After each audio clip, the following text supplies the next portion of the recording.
오늘은 배나무에 대해서 말씀을 드리겠습니다. 지금 배나무 세 가지를 보면 복숭아 순나방이라는 벌레가 이렇게 끝을 절단을 했습니다. 아, 이, 전부 그러니까 그 꽃이 지고 뭐 한 4, 5일 있으면 이렇게 복숭아 순나방이 배나무 순을 이렇게 잘라가지고 더 자라지 못하게 하는데, 제가 벌을 키우고 있어서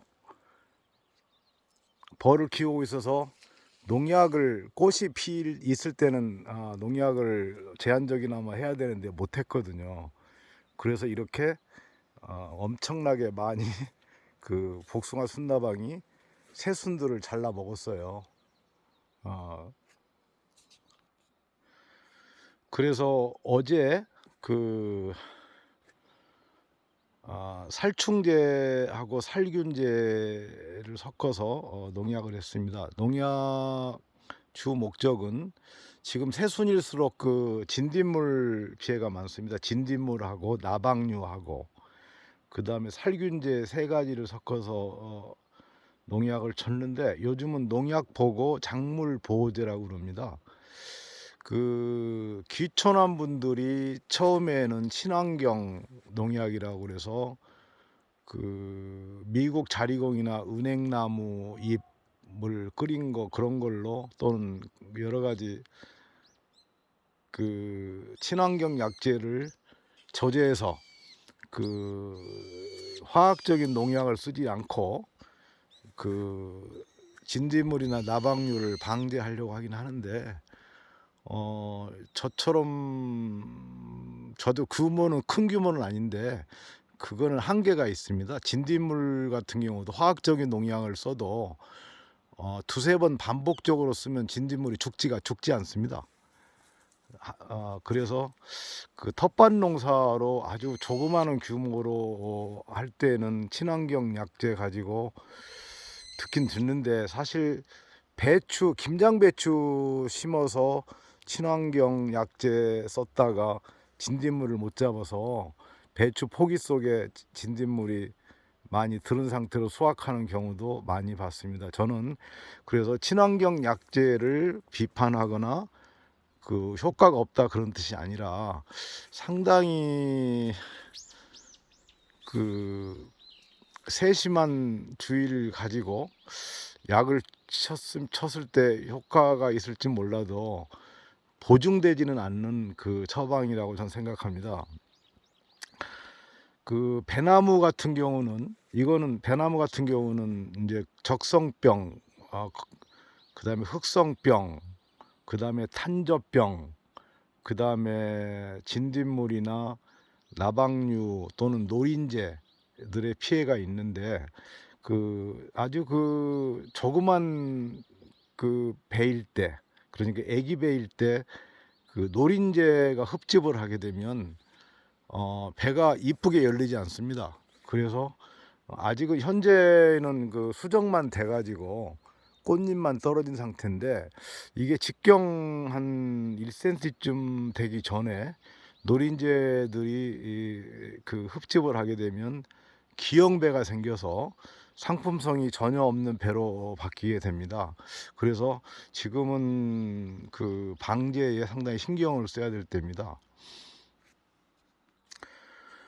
배나무는 그 직경이 배 아기 배 직경이 한 뭐 1.5cm쯤 됐을 때 봉지를 싸게 되면 충이나 그 균으로부터 공격을 당하지 않기 때문에 사과나무에 비해서는 그 농약을 적게 치지만, 그 전혀 배제하고 그러니까 그 화학적인 농약을 전혀 치지 않고 농사 짓는 건 상당히 어렵다고 봅니다. 모든 배나무마다 그 복숭아 순나방이 이렇게 가격을 해가지고 그 줄기를 끊어 먹었어요. 그 뭐 이미 성목이 돼서 성목이 돼서 가지가 더 자랄 필요는 없기 때문에 일부러 순집기를 해줄 수 있기 때문에 이렇게 그 순나방 피해를 입었어도 그 배 생산에는 별 지장이 없다고 봅니다. 그 저는 배나무가 성목, 그러니까 9년쯤 된 성목이 4그루가 있어요. 4그루가 있는데 생산량은 한 1년에 170kg쯤 땁니다. 우리나라 배 생산량의 한 70% 정도가 신고배라고 합니다. 신고배. 대다수가 나주배 하면 대부분 신고배죠. 그런데 이 배에 그 배가 맛도 좋고 생산량도 좋고 병에도 강한 장점이 있는데 치명적인 약점이 자기 꽃가루 수정이 안 됩니다. 그래서 그 인공 화분을 이렇게 분사를 하거나 붓으로 칠해줘서 그 수정을 시키고 있습니다. 제가 처음에 그 신고배인데 배가 안 열려서 저는 그 본래 농사 전문가가 아니었기 때문에 그 몰랐죠. 그 배가 열리지 않아서 자료를 찾아봤더니 신고배는 혼자서 수정이 안 되는 배다. 그리고 자료를 찾아보니까 추항이라는 배 종류, 이거는 이제 그 식용으로도 길러서 가순에 길러서 추항 배를 팔기도 합니다. 추항이란 배가 신고배의 수분수로 적합해가지고 주위 인근 그 배나무 가온을 수소문해가지고 신고배 가지를 얻어서 한 5년 전인가 이렇게 그 배나무 주지, 그러니까 그 주지 큰 가지에다가 접목을 했어요. 지금 앞에 보시면 그 좀 가지 밑둥에 노란 리본이 되어 있는 게 있습니다. 이게 추항이라는 배인데 수분수로 심은 겁니다. 그리고 이쪽에도 하나가 더 있는데요. 이쪽이 있는데 이제 이 정도만 해도 신고배 수정은 뭐 거의 100%다 되더라고요. 혹시 신고배를 심으시는 분은 그 수분수가 반드시 필요한데 처음부터 수분수를 함께 심으시거나 저처럼 그 신고배하고 수분이 잘 되는 다른 종류 배를 심으셔야 됩니다. 그 추황은 신고배만큼 생산량이 떨어지는데 그 슈퍼골드라는 조생종 배가 있습니다. 이거는 그 추석 때에도 충분히 그 수확을 해서 제상에 오를 정도로 수확 시기가 빠른데 맛도 좋고 크기도 좋습니다. 그러니까 그 신고배를 심으시는 분은 신고배는 그 늦가을에 따는 배죠.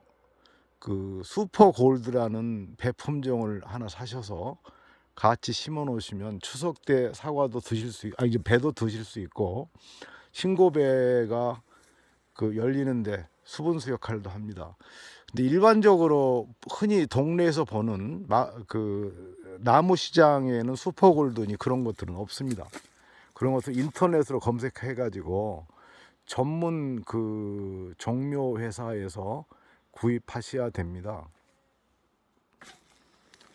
앞에 보이는 그 하얀 꽃핀 게 홍로란 그 추석 때 많이 먹는 홍로란 사과입니다. 이거는 신맛은 적고 당도가 높은 사과인데 지금 홍로는 그 꽃눈 형성이 굉장히 잘 돼서 부사 대비 키우기가 훨씬 수월합니다. 그래서 그 전문 과수 하시는 분이 아니면, 그러니까 집에 몇 그루 심으시려면 홍로 사과를 심으시는 게 좋습니다. 이 홍로 사과 현재 꽃이 엄청 많은 것 같은데 제가 그 꽃잎 속기를 미리 했습니다. 그래야만이 그 에너지를 전략 많이 안 써서 더 큰 대과 사과를 수확할 수가 있거든요. 이 상태에서 그 수정이 돼서 이제 열매가 열리면 꽃송이당 5-6개씩 열매가 열리는데 다시 열매 속금 작업을 합니다. 그거 보고 적과라고 하는데 그 실은 그 시장에서 과일 사 먹는 건 간단한 것 같아도 그 과수원이 손이 굉장히 많이 가는 그런 일로 생각이 됩니다.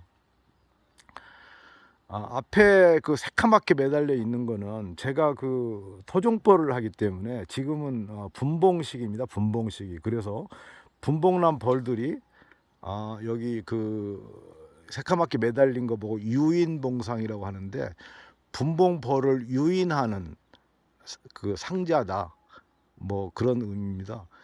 토종벌이 분봉이 나서 하늘로 높이 날아가 버리면 병력 그 벌수의 반절을 데리고 나가는데 얼마나 아깝겠어요. 그래서 이런 유인봉상에 그 여왕벌하고 같이 모여 있으면 이거를 갖다가 제가 다시 벌통에, 다른 벌통에 넣어서 또 하나의 그 벌 일개 봉군을 얻게 되는 셈입니다. 그래서 그 분봉벌을 받기 위해서 유인봉상을 달아놓은 거고요. 여기 앞에 참 보면은 그 이게 스가루, 그러니까 아오리 사과입니다. 이거는 그 팔할 때 많이 그 해수욕장 같은 데 일찍 그 파는 사과인데, 아오리 사과가 제가 이렇게 성목이 두 그루가 있는데 이게 익게 되면은 홍로하고 수확기가 비슷해요. 그래서 이거를 다른 그 사과 품종으로 그 바꾸기 위해서 그 3년 전부터 여기 보시면 이 절단 부위가 있죠. 여기다 접목을 한 거예요. 접목을 이렇게 접목을 해서, 그러니까 이거는 썸머 프린스라는 그 아오리보다 더 일찍 생산하는 맛도 좋은 그런 사과 품종인데, 썸머 프린스라는 거를 3년 전에 이 접목해 가지고 이 가지를 새로 낸 겁니다. 이 나무에는 또 하나는 그 루비에스라고 주먹 사과도 제가 접목을 했는데, 이 사과 나무에서는 본래 그 몸통인 아오리, 그 다음에 썸머 프린스, 그 다음에 주먹 사과인 누비에스, 그 세 종류가 열리게 됩니다. 뭐 여러분들이 접목을 안 해봐서 그렇지 사과 접목 굉장히 쉽습니다. 그 혹시 귀촌 생활 하시면 뭐 접목할 수 있는 게 여러 가지가 있는데, 뭐 자두에다 복숭아 해도 되고요, 또 매실에다 복숭아나 자두 해도 잘 되고요. 그 사실 접목은 하나님의 섭리가 작용되는 거기 때문에 마술처럼 그 어렵지 않으면서도 결과는 그 아주 놀랄만 합니다. 한번 접목을 여러 종류가 있는데, 그 저는 깎기접식인 지났습니다. 며칠 전에 제가 그 포도가 마침 물이 오르길래 그 포도에다가 청양이라는 그 씨 없는 포도를 접목한 게 있는데 결과가 어떻게 될지 모르겠습니다. 저도 포도 접목은 처음 해봤거든요. 예, 오늘은 여기까지 하겠습니다. 예, 다음에 뵙겠습니다.